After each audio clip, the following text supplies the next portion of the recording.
Assalamu alaikum wa rahmatullahi wa barakatuh. My name is Rafeef Naser and I'm in 9th grade. Prophet Ibrahim and his family have a lot of lessons that we can learn from. Something we have to know is that Allah subhanahu wa ta'ala will never put you in a situation and leave you there. He will always be there for you, be there and with you, and He will never put you in something that you can't handle. He knows that you can handle. It's your choice what you do. You have the choice. You can either say, why me? Why does this happen to me? Or you can say, Alhamdulillah, and that's something Hajar, which was Prophet Ibrahim's wife, did. When she was sent to the desert, her and her baby, when Ibrahim sent her to the desert,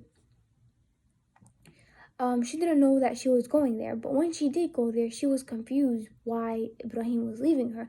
And this wasn't easy for Ibrahim either.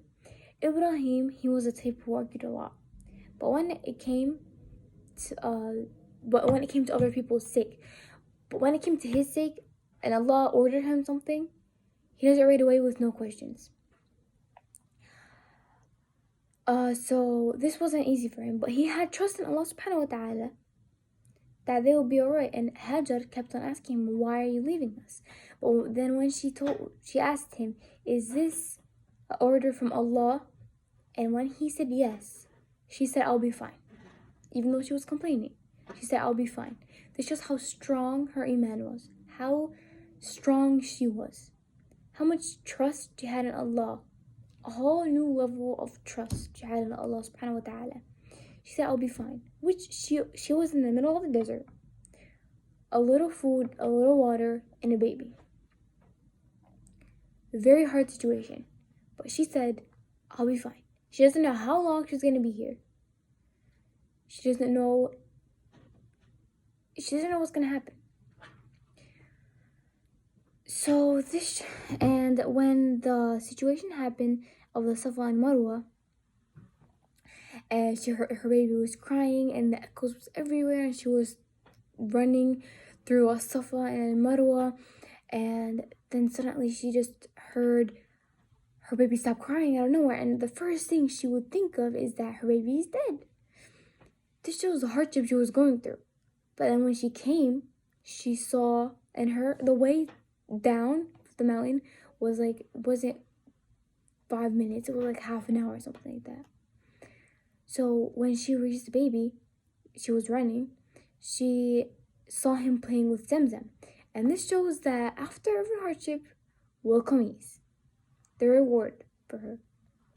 And when the caravan came and they asked her for water, she was smart, and she took advantage of that, and she made money, and she took advantage of the whole entire situation and took benefit of it. This shows how smart she really was, and that she didn't waste her time complaining about why this is happening to her. She actually took advantage and said Alhamdulillah for everything, and she did all that. And now another thing which shows a lot of trust in Allah and their trust in Allah subhanahu wa ta'ala is, first thing, Hajar, she basically raised Ismail. Ibrahim would come like a month or so, only that much time. Would visit them and then go back, visit them and then go back.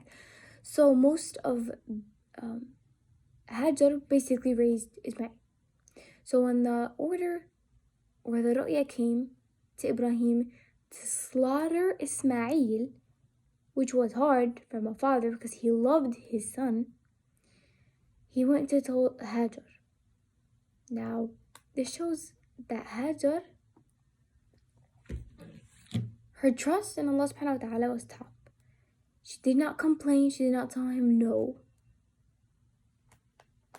And then when he went to Ismail said, do it.